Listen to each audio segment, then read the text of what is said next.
PTI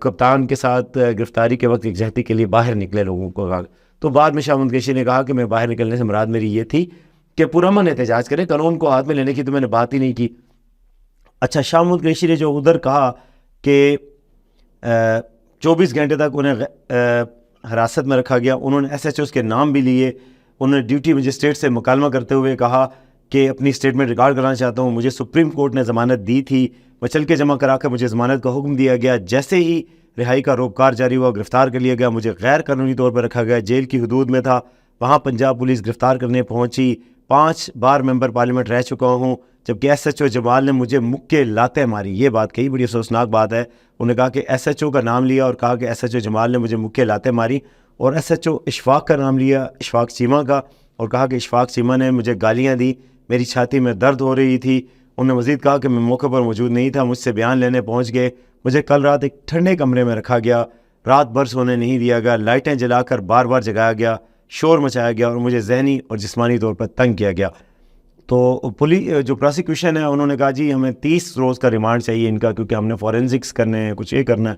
Shah Mahmood Qureshi نے ان کی طرف دیکھتے ہوئے کہا کہ 30 روز, یعنی کہ یہ ظاہر ہے الیکشن قریب ہیں, 30 روز تک اگر وہ باہر ہوتے ہیں تو سین سے آؤٹ ہو جاتے ہیں.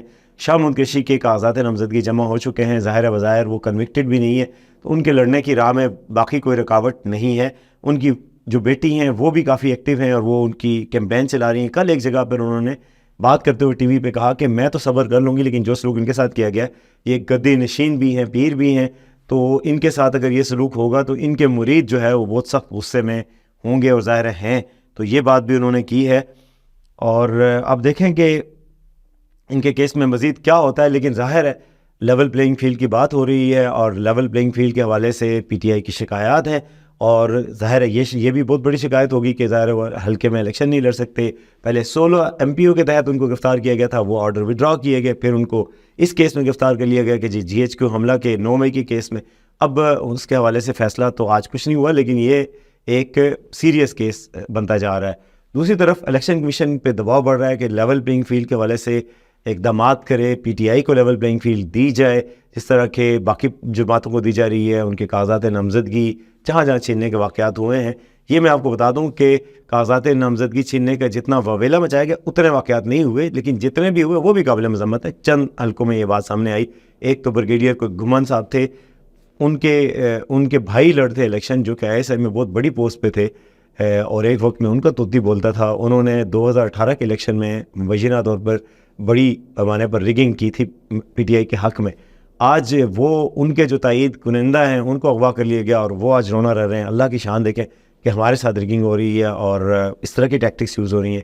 انہی کی بک میں سے صفحہ نکال کے شاید یوز کیا جا رہا ہے. تو اب دیکھیں وقت سدا ایک جیسا نہیں رہتا, اور جب آپ کر رہے ہوتے ہیں ان کو بھرنا بھی پڑتا ہے, اور جو آج کر رہے ہیں ان کو بھی بھرنا پڑے گا. اس لیے لیول پلینگ فیلڈ دینی چاہیے. بلے کا نشان تو آ گیا ہے, لیکن ابھی الیکشن کمیشن نے فیصلہ کیا کہ سپریم کورٹ میں اس کے خلاف اپیل کی جائے. اب دیکھتے ہیں سپریم کورٹ آخری فیصلہ کرے گی کیا بلے کا نشان ہوگا یا نہیں ہوگا. اگر ہوگا تو میں آپ کو بتاتا چلوں اس سے جڑی اگلی خبر کے حوالے سے کہ سرویز جو کیے گئے پنجاب میں, ہماری جماعت جو ہمارے وی نیوز ادارہ اس نے جو کیے ہیں, میں ذاتی طور پہ کل بھاولپور میں تھا, میں نے وہاں سٹی میں سروے کیا, تو سٹی ایریاز میں پی ٹی آئی جو ہے پاکستان تحریک انصاف وہ بڑی ڈومیننٹ ہے, اور جو اوور ویلمنگ سپورٹ نظر آ رہی ہے. عمران خان کا بیانیہ سر چڑھ کے بول رہا ہے لوگوں کے لیے, اور وہ کہہ رہے ہیں جی حقیقی آزادی کی بات کی, اور ہمیں غلامی کی زندگی سے نجات دلی, مظلوم ہیں, معصوم ہیں, مرشد ہیں, پتہ نہیں کیا کیا. میں نے جو لوگوں سے بات کی وہ سارے لوگ دلائل دیتے ہیں جی خان صاحب وہ ہیں. گو کہ بھاولپور میں نواز شریف کی بھی سپورٹ نظر آئی, نواز شریف صاحب کے حوالے سے کارنامے گنوائے جاتے ہیں. جو سرویز میں بات سامنے آتی ہے عمران خان سے انکنڈیشنل لو شو کی جاتی ہے, لیکن نواز شریف سے جو حمایت میں بات کرتے ہیں وہ کچھ منصوبے اور کارنامے سی پیک وغیرہ وہ بیان کرتے ہیں. لیکن جو سرویز کیے جا رہے ہیں ان میں اکثریت میں ڈومیننٹ جو ہے وہ اربن سٹیز میں, پشاور میں دیکھا جائے, مردان میں دیکھا جائے, جو اے این پی کے حلقے تھے, جو نواز شریف کے حلقے تھے, ان سب میں بھی پی ٹی آئی ڈومیننٹ نظر آ رہی ہے, سوائے لاہور کے ایک حلقے کے. اور باقی حلقوں میں جو واضح طور پہ نظر آ رہا ہے کہ پی ٹی آئی کی ہوا چل رہی ہے.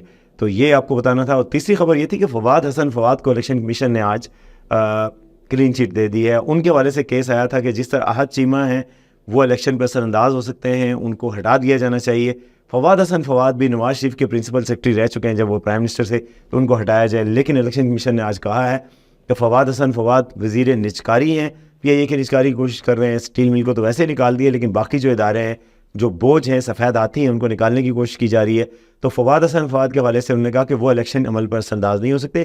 دوسری بات میں آپ کو بتاؤں کہ فواد حسن نگراں حکومت میں پچھلے دور حکومت میں کوئی عہدہ نہیں رکھتے تھے، پچھلے یعنی شہباز شریف کے حکومت میں کوئی عہدہ نہیں رکھتے تھے. اب نگراں حکومت میں نجکاری کے حوالے سے ان کی ذمہ داری ہے، تو وہ پچھلے دور میں کوئی عہدہ نہیں رکھتے تھے. نواز شریف دور میں ایک بیوروکریٹ تھے، یعنی کہ وہ سیاسی عہدہ نہیں تھا، تو ان کی کوئی سیاسی وابستگی واضح طور پر نہیں ہے. نیب کیسز میں ان کو گرفتار بھی کیا گیا تھا، اس وجہ سے ان کا کیس اسٹرانگ تھا. الیکشن کمیشن نے ایک فیصلہ کیا، میرے خیال میں ایک درست فیصلہ ہے. اس میں انہوں نے کہا کہ فواد حسن پر یہ کیس نہیں بنتا اور ان کو وہ کلین چٹ دے دی گئی. یہ الگ بات ہے کہ میں نے آپ کو بتایا تھا کہ ان کا تعلق ڈی ایچ اے سے ہے. D H A defence housing authority نہیں، ڈیری حسن آباد ہے. اور ڈیری حسن آباد سے میرے ایک انٹرویو میں جو آپ دیکھ سکتے ہیں، عمر چیمہ کے ساتھ انٹرویو ہے، اس میں انہوں نے بتایا تھا کہ ڈیری حسن آباد سے تعلق ہے اور یہ آرمی چیف کے بالکل پڑوسی ہیں اور ان کے ہی گاؤں سے تعلق ہے. ڈیری حسن آباد سے ہی آرمی چیف جو حافظ سید عاصم منیر ہیں ان کا بھی تعلق ہے اور ان کا بھی تعلق ہے، تو ایک دوسرے کے پڑوسی بھی ہیں اور ان کو وہ بھی پسند کرتے ہیں. اور یہاں پر جو اس کابینہ میں ان کی حمایت ان کی حمایت حاصل ہے. نواز شریف کی سفارش پہ اس کابینہ میں شامل نہیں ہوئے تھے. تو اب تک کے لیے اتنا ہی. یہ میں تھا کہ آپ کو 3 چیزوں کے حوالے سے بتاؤں.